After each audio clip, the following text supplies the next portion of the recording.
The wagon wheels hit another bump in the dusty road, and Margaret clutched her worn leather bag tighter against her chest.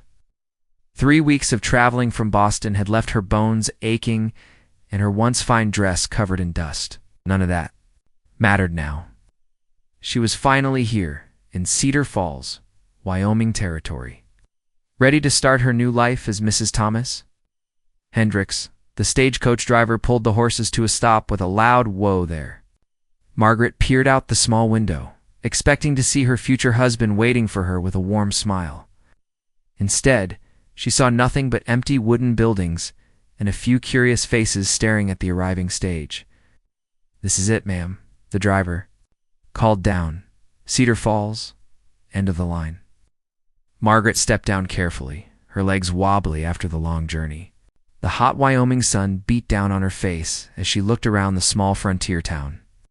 Wooden sidewalks lined both sides of the main street, a general store, a saloon, a blacksmith shop, and a few other buildings made up the entire town. Wasn't much, but she had expected that. What she hadn't expected was Thomas's absence. She waited by the stagecoach as other passengers gathered their belongings. Maybe he was running late. Maybe he had work to finish at the ranch. She pulled out his last letter and read it again, just to be sure she had the right day. Yes, September 15th. "Today." "Excuse me, miss," said a woman's voice behind her. Margaret turned to see a middle-aged woman in a simple brown dress approaching. The woman had kind eyes, but a worried expression. "Are you looking for someone?" the woman asked. "Yes, I'm Margaret Whitmore. I'm here to meet Thomas Hendricks. We're to be married." Margaret felt her cheeks grow warm as she said it.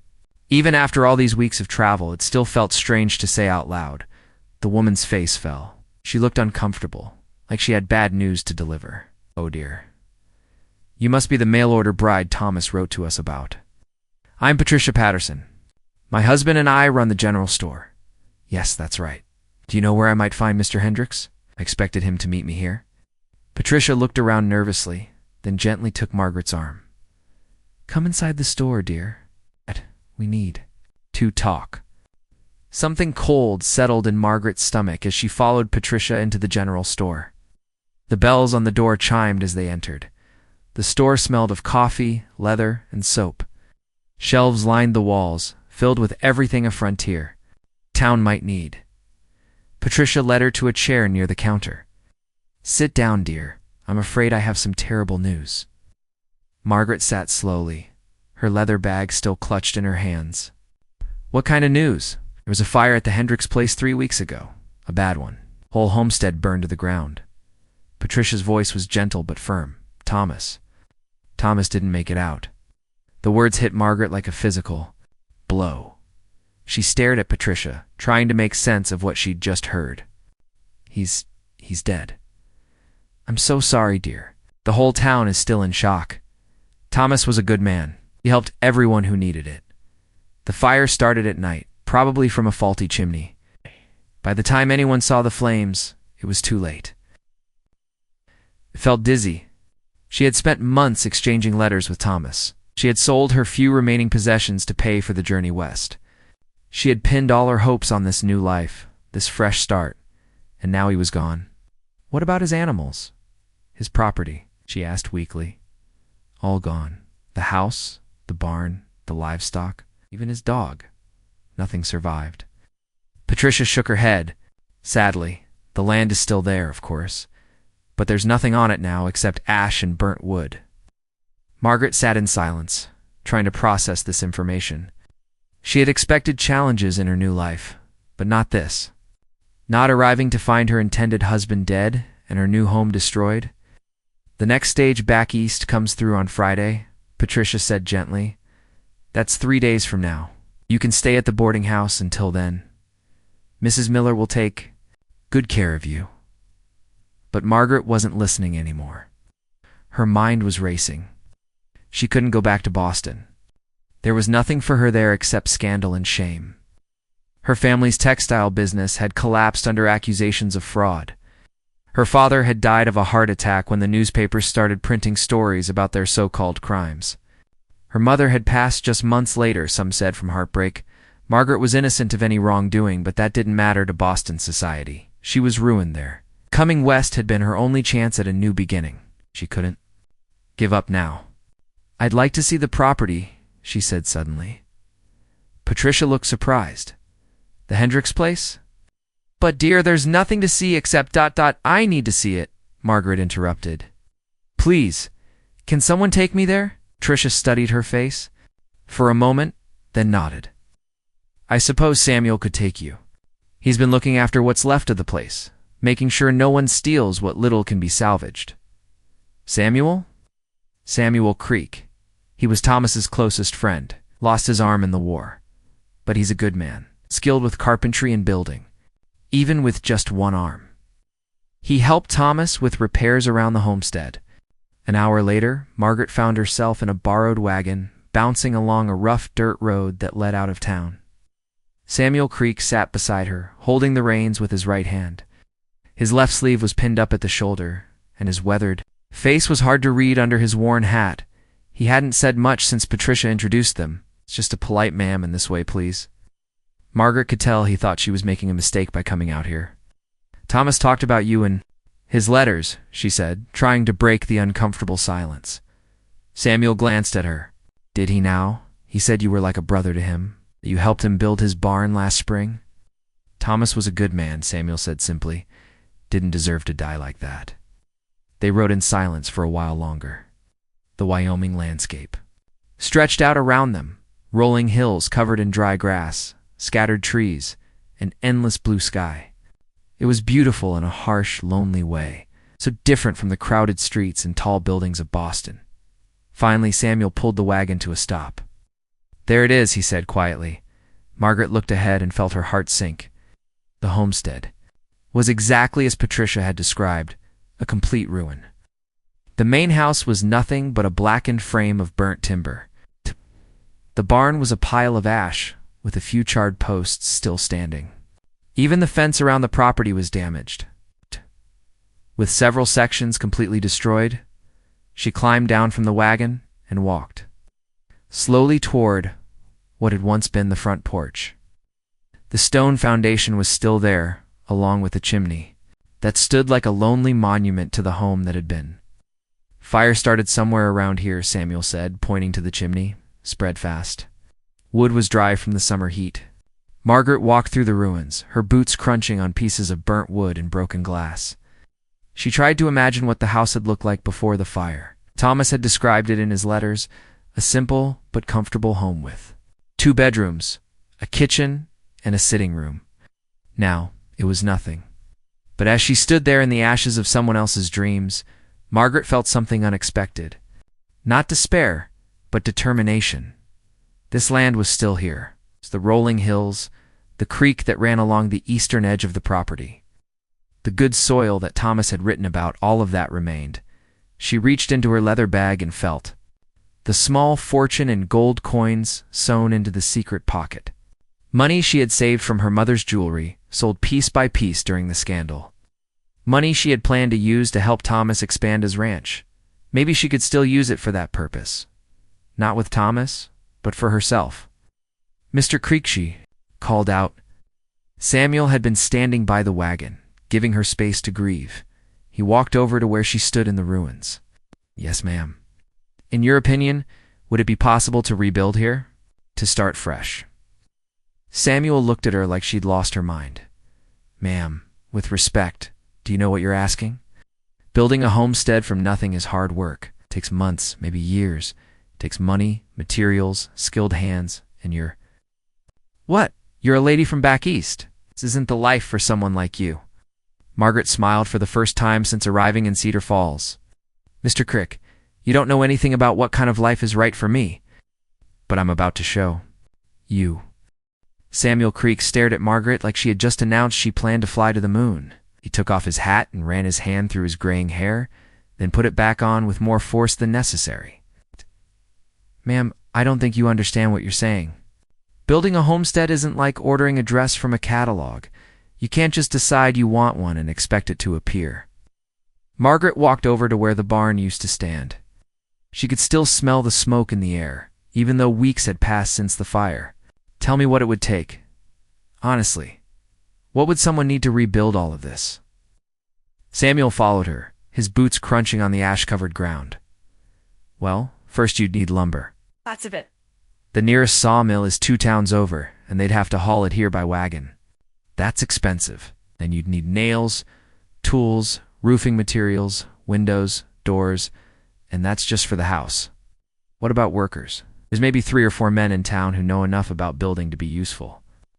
But they all have their own jobs, their own families to feed. You'd have to pay them well to get them to work out here every day. Margaret nodded, listening carefully. And how long would it take? Samuel laughed, but there was no humor in it. With enough men and materials. Maybe 4 months for a basic house? Another month for a barn. That's if the weather holds and nothing goes wrong, which it always does. What about you? Could you do this kind of work? Samuel's face darkened. He held up his right arm, then gestured toward his empty left sleeve. I do what I can, ma'am, but I'm not the man I used to be. Some jobs need 2 hands. Margaret studied his face. She could see the anger there, but not at her. At himself. At the war. At the cruel luck that had taken his arm and left him feeling less than whole. Thomas wrote that you built his barn almost single-handedly. Said you were the most skilled carpenter in 3 counties. That was before. Samuel's voice was bitter. Before Antietam. Before this, he touched his empty sleeve. But you still did it. You still built that barn? Took me twice as long as it should have, and Thomas had to help with the heavy lifting. Margaret walked back toward the ruins of the house.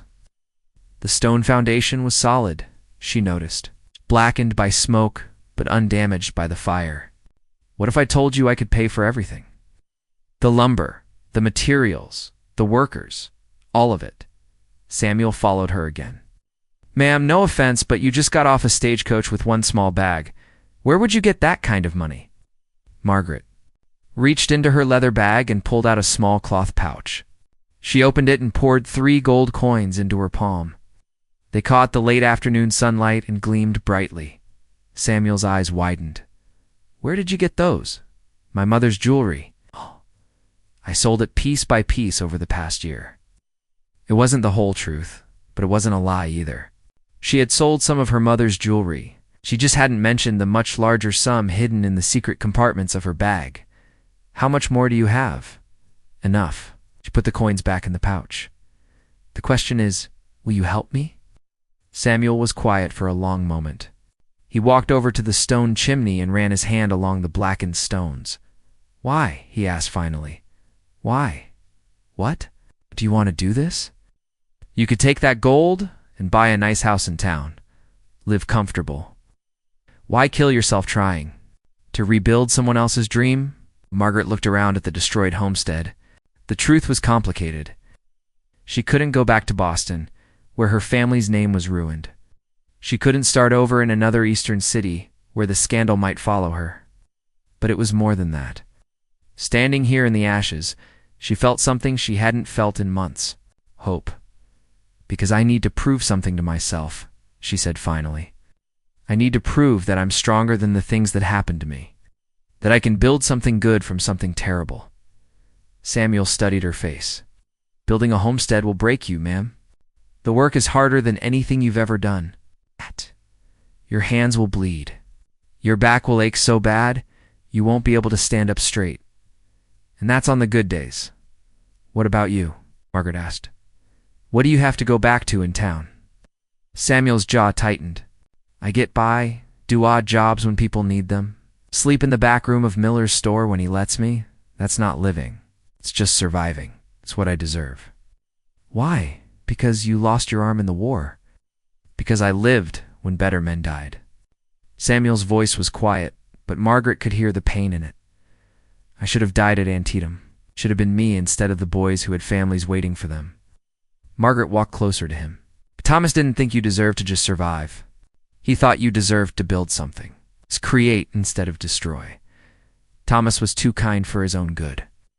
Maybe he saw something in you that you can't see in yourself. Margaret paused. I'll make you a deal. Help me rebuild this place, and I'll split the property with you. Half and half. You'll own half of whatever we build here. Samuel stared at her. You're serious. Completely serious. But I have conditions, such as you have to stop feeling sorry for yourself. I don't have time for self-pity. Mine or yours. Samuel almost smiled at that. You don't pull punches, do you? I can't afford to. Neither can you. Margaret looked around at the ruins again.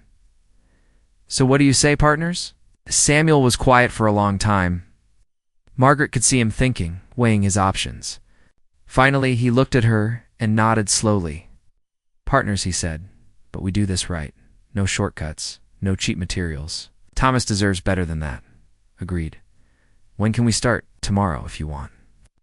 But first, we need to clear all this debris. Haul away the burnt wood, clean up the foundation. That alone will take a week. Margaret smiled. Then we better get started. As they drove back to Wardtown in the wagon, Samuel kept stealing glances at her. Margaret could tell he was having second thoughts. You sure about this, ma'am? Really sure? Guess once we start, there's no going back. You'll be committed to months of hard work. I'm sure, Margaret said. But I need to ask you something, too. Do you really think we can do this? Just the two of us? Samuel was quiet for a moment. The work part? Yes, I know how to build. And despite what I said earlier, I've learned to do most things with one arm. It just takes longer. What about the other part? What other part? Working together, trusting each other. We barely know each other, Samuel. What if we hate each other by the end of the first week? Samuel actually chuckled at that. Well, ma'am, I've been shot at by Confederate soldiers, had my arm sawed off by an army doctor, and spent 5 years feeling sorry for myself, I figure. Working with a stubborn woman from Boston can't be much worse than any of that. Margaret laughed despite herself. Is that your way of saying you think I'm stubborn? Ma'am, you just decided to rebuild a burned-down homestead with a one-armed carpenter you met 3 hours ago. If that's not stubborn, I don't know what is. As they reached the edge of town, Margaret felt a flutter of nervousness in her stomach. Tomorrow, she would start the hardest thing she had ever attempted. She would be betting her future, her money, and her safety on a partnership with a man she barely knew. But for the first time since leaving Boston, she felt truly alive. The next morning, Margaret woke before dawn in her small room at the boarding house. She had barely slept, her mind racing with plans and worries. She dressed in her simplest clothes and walked to the general store, where Samuel was already waiting with a borrowed wagon loaded with shovels, buckets, and other tools. Ready for your first day as a homesteader? He asked. Margaret climbed up onto the wagon seat beside him. Ready as I'll ever be. As they drove out toward the burned homestead, the sun was just starting to rise over the Wyoming hills. Margaret! Had no idea what the day would bring, but she was determined to face it head on. After all, she had already lost everything once.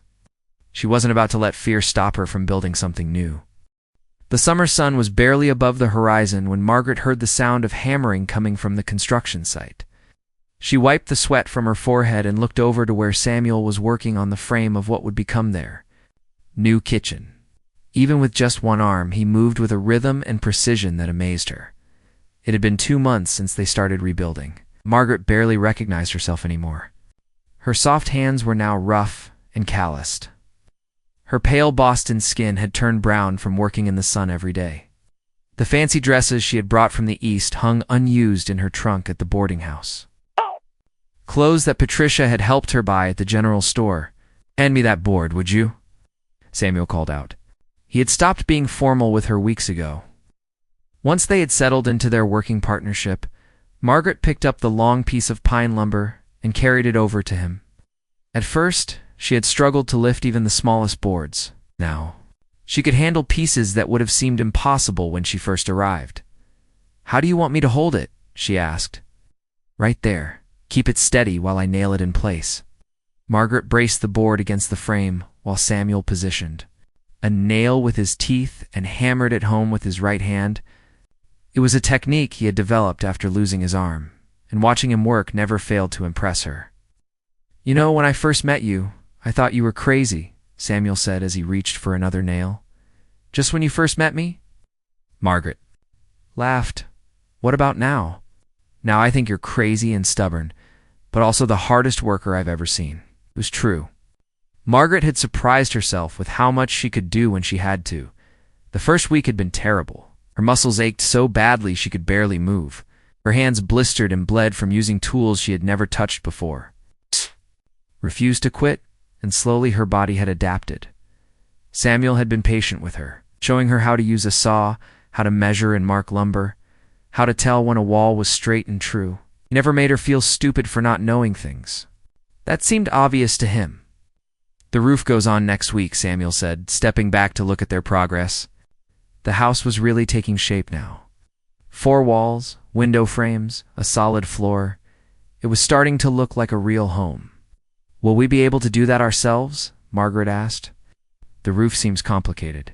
We'll manage, though I did hire Jake Morrison to help us with the heavy lifting. Some jobs really do need more than 2 hands."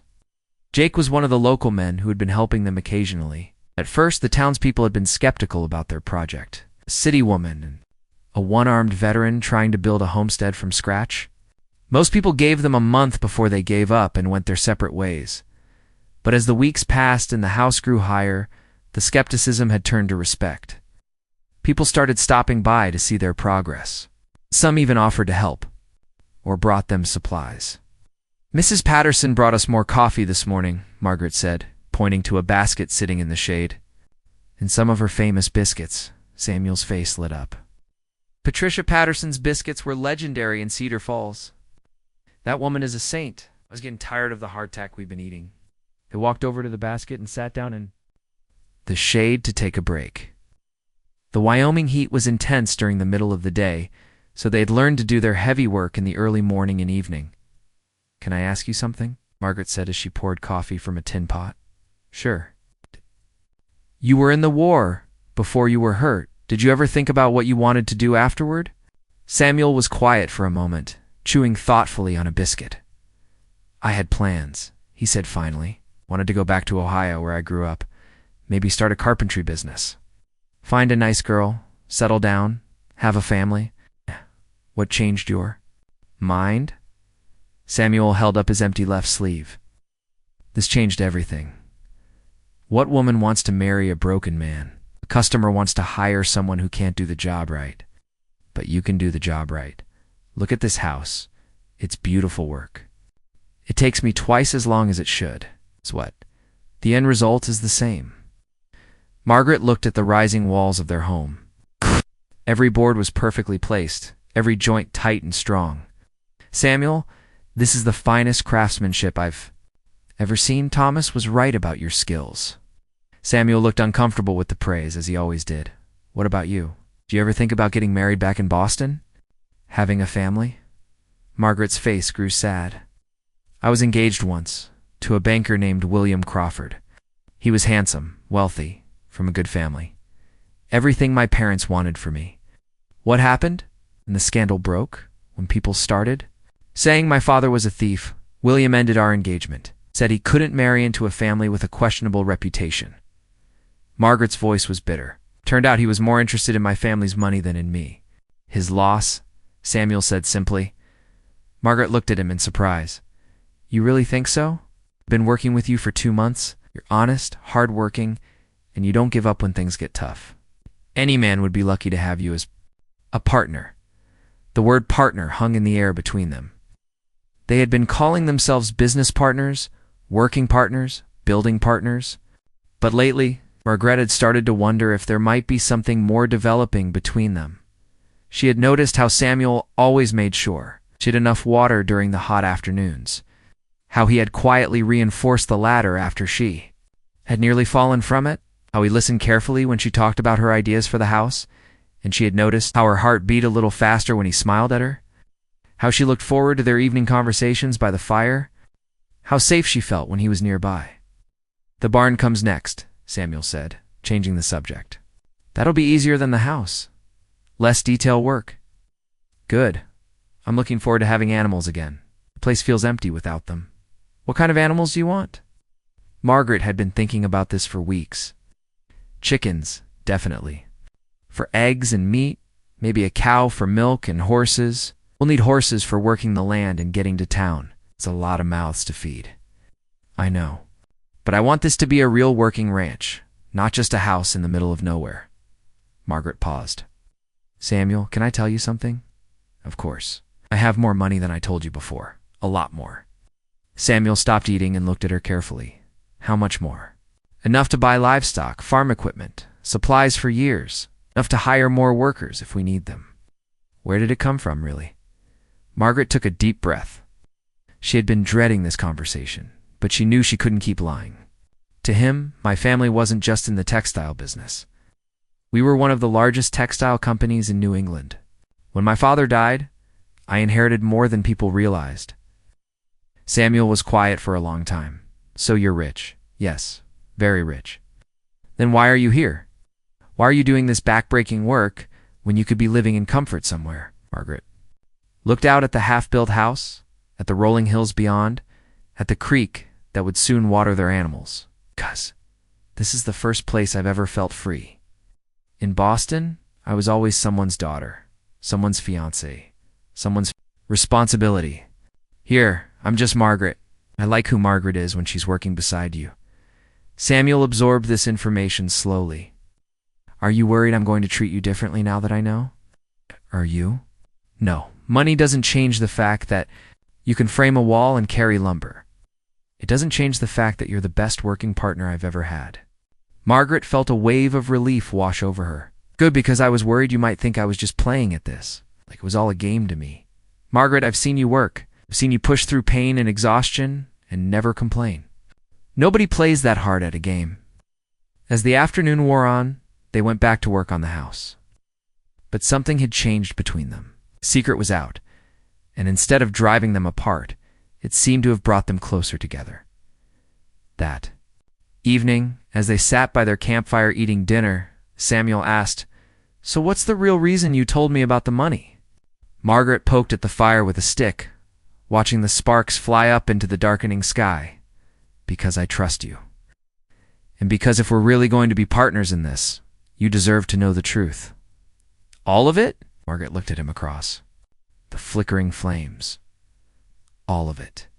And for the first time since leaving Boston, she felt truly ready to share her whole story with someone.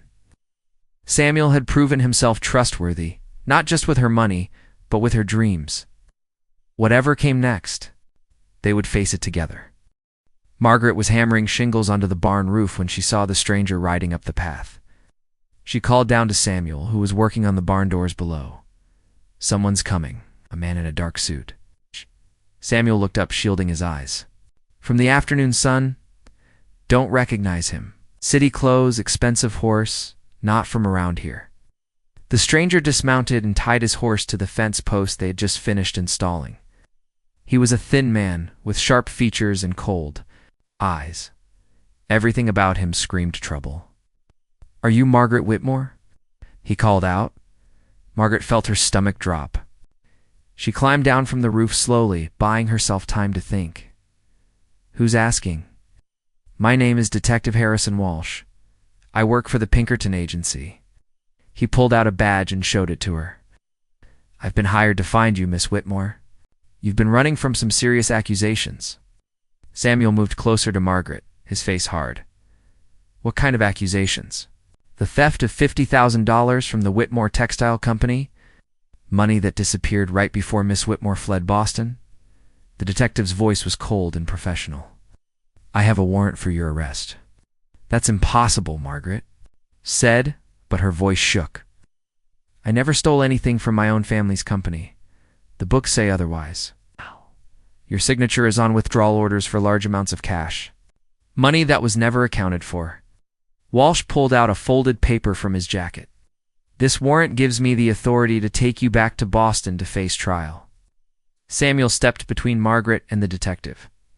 Hold on there, mister. You can't just ride up here and start making accusations. Stay out of this, friend. This doesn't concern you. Like hell it doesn't. Margaret is my partner. If you have a problem with her, you have a problem with me. Walsh looked Samuel up and down, taking in his missing arm and work clothes. Partner. In what? This little building project? I'm sure she's been very helpful, spending stolen money to play house out here. Watch your mouth, Samuel warned. Margaret put her hand on Samuel's arm. It's all right. Let me handle this. She looked directly at the detective.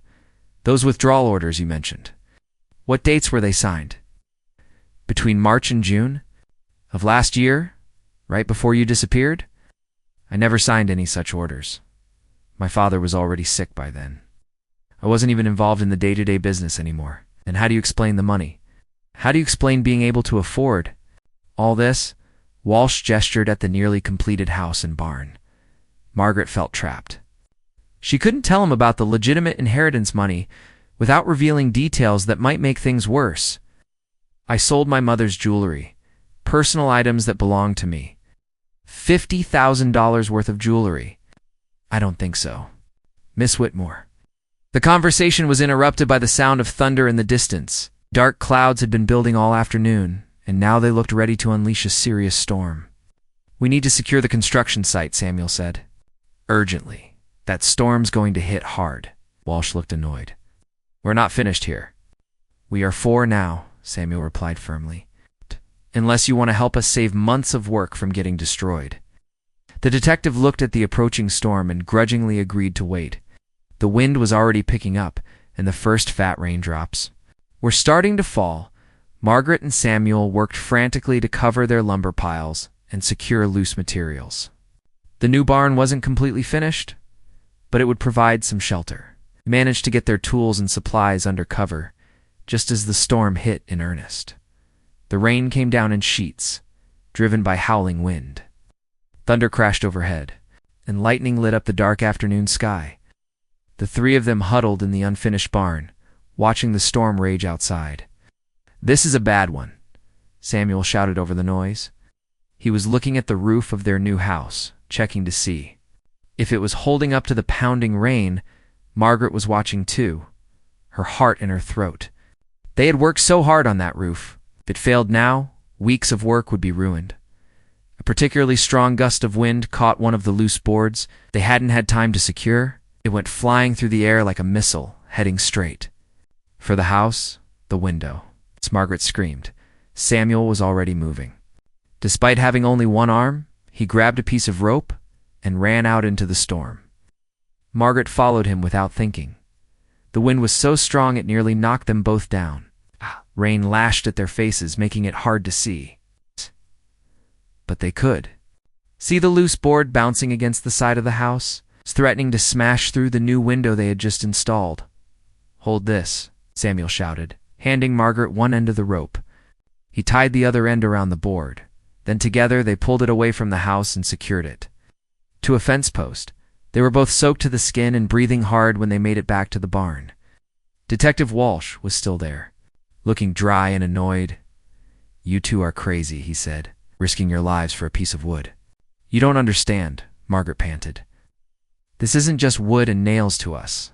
This is our home, our future." Something in her voice must have gotten through to him, because Walsh looked at her differently for a moment. And then his professional mask slipped back into place. "Speaking of your future, we still need to finish our conversation." Margaret sat down on a pile of lumber, suddenly exhausted. The adrenaline from fighting the storm was wearing off, and the weight of her situation was sinking in. "What exactly do you think I did?" she asked quietly. "I think you knew your family's business was in trouble. I think you took money that didn't belong to you and ran west to start over." Walsh pulled out a notebook. "The evidence is pretty clear. Your signature on withdrawal orders, your sudden disappearance, your ability to fund this expensive construction project. What if I told you those signatures were forged? Do you have proof of that?" Margaret thought about the papers she had hidden back in Boston, documents that showed her father's business partners had been stealing from the company for years. Papers that proved they had framed her to cover their own crimes. "Yes," she said finally. "I have proof. But it's back east. Convenient." Samuel had been listening to all of this with growing anger. "You know what I think? I think you're looking at this all wrong. Margaret's not a thief. She's the hardest working, most honest person I've ever met. And you've known her for how long? A few months? Long enough to see her character? Long enough to watch her bleed and sweat to build something good from nothing?" Samuel's voice was passionate. "You want to know where her money came from? She told me herself. She inherited it when her mother died. Legal inheritance, not stolen funds." Walsh looked skeptical. "Can you prove that?" Margaret nodded slowly. My mother's will is on file with the probate court in Boston. The inheritance was separate from the business. It was money from my grandmother's estate that my mother had saved. Then why didn't you mention this before? Because I was scared. Because I've been running for so long, I forgot what it felt like to trust someone. Margaret looked at Samuel. But I'm done running. I'm done. Being afraid?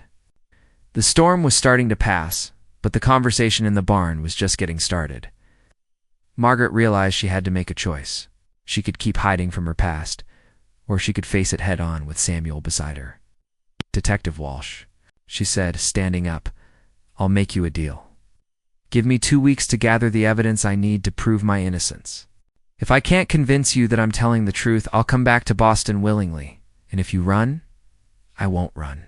This is my home now. These are my people. She looked at Samuel. I'm not going anywhere, Walsh considered this. Weeks? But I'm staying in town to make sure you keep your word. After the detective left, Margaret and Samuel stood in the barn doorway, watching the storm clouds move away to the east. The air smelled clean and fresh after the rain. Are you really going to be able to prove your innocence? Samuel asked. Margaret smiled for the first time that day. With your help, yes. But first, we need to finish this barn. We've got work to do. 10 days had passed since Detective Walsh's arrival, and Margaret was running out of time. She sat at the small table in her boarding house room, writing letters to contacts back in Boston. Her lawyer, her mother's banker, even her former housekeeper. Anyone who might have access to the documents she needed.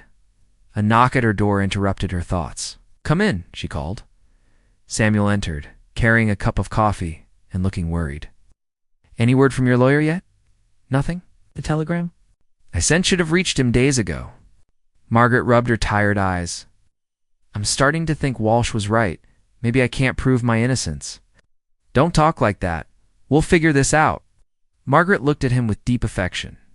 Over the past week and a half, Samuel had been her constant support. He had even offered to use his small savings to hire a local lawyer, though they both knew it wouldn't help much. Samuel, what if I have to go back to Boston? What will you do? I'll wait for you. That could be years, if I'm convicted. Then, I'll wait years. Samuel sat down across from her. Margaret, these past months working with you have been the best of my life. You gave me something I thought I'd lost forever. What's that? Purpose, hope, a reason to get up in the morning. He reached across the table and took her hand. I love you, Margaret. Whatever happens, that won't change. Margaret felt tears spring to her eyes.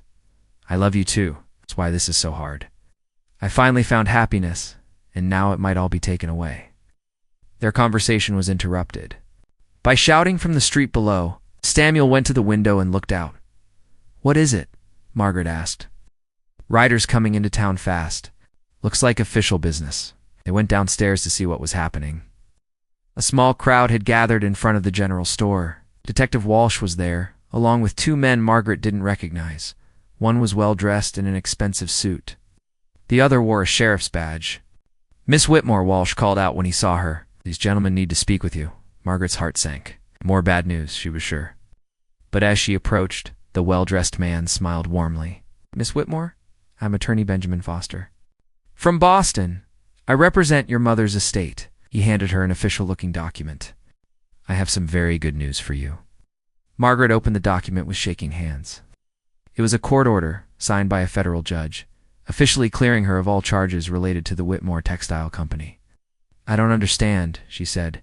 Your former business partners, the Aldrich brothers, have been arrested. It turns out they were embezzling from the company for years. They forged your signatures on those withdrawal orders to cover their tracks when they realized the company was about to be audited. The man with the sheriff's badge stepped forward. I'm Marshall Thompson. I've been tracking the Aldrich brothers for months. They pulled the same scheme in Philadelphia before they came to Boston. Used your family's good name to hide their crimes. Margaret felt like the weight of the world had lifted from her shoulders. But how did you find the evidence? Attorney Foster smiled. Your housekeeper, Mrs. Flanagan. She kept copies of documents she thought were suspicious. When she heard you were in, Trouble. She brought them to us. The handwriting experts confirmed the signatures were forged. Detective Walsh looked embarrassed. Miss Whitmore, I owe you an apology. I was hired by the Aldrich brothers to find you. I thought I was working for the victims of a crime, but it turns out I was working for the criminals. Samuel put his arm around Margaret's shoulders. So she's free? Completely free? More than free, Attorney Foster said. The court has also awarded Miss Whitmore significant damages from the Aldrich brothers' assets. Your inheritance has been restored, along with additional compensation for the hardship you've endured. Margaret was overwhelmed. She was cleared of all charges, and her financial future was secure. There's one more thing, the attorney continued. We found evidence that your father suspected what was happening before he died. He left a sealed letter with instructions that it'd only be opened if you were ever accused of wrongdoing. He handed her a familiar envelope with her father's handwriting.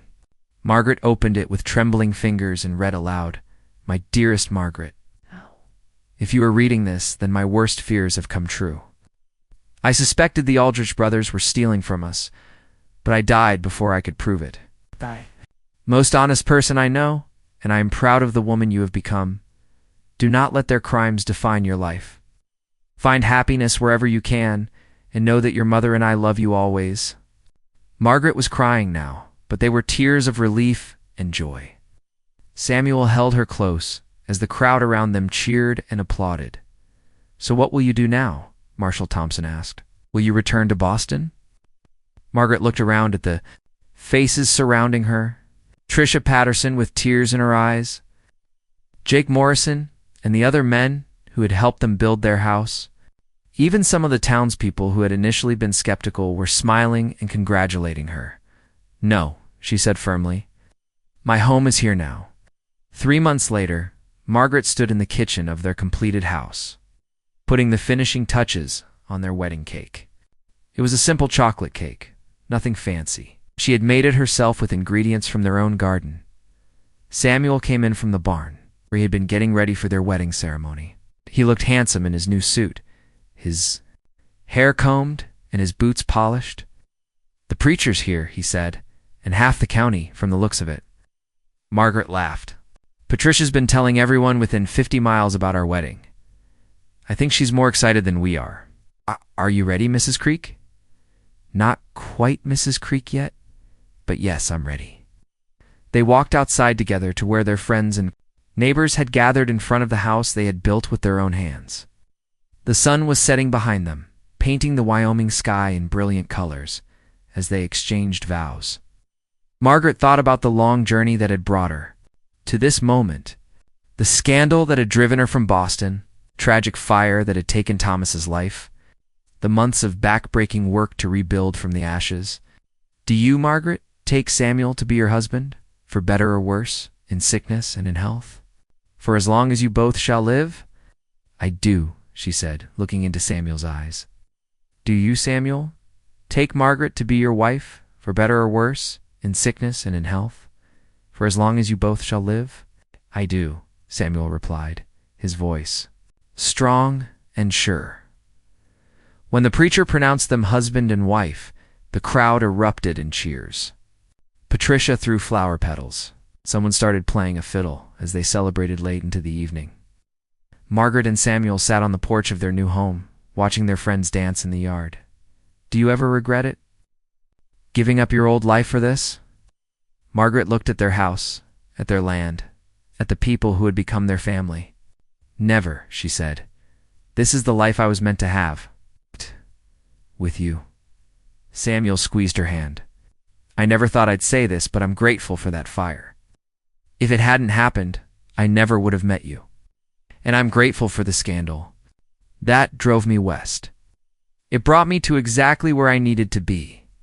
As the stars came out over Wyoming, Margaret and Samuel Creek sat together on their porch, planning their future. They would raise cattle and horses, maybe start a family, definitely help other newcomers who needed a fresh start. They had learned that. Sometimes the worst things that happen to you can lead to the best things in your life.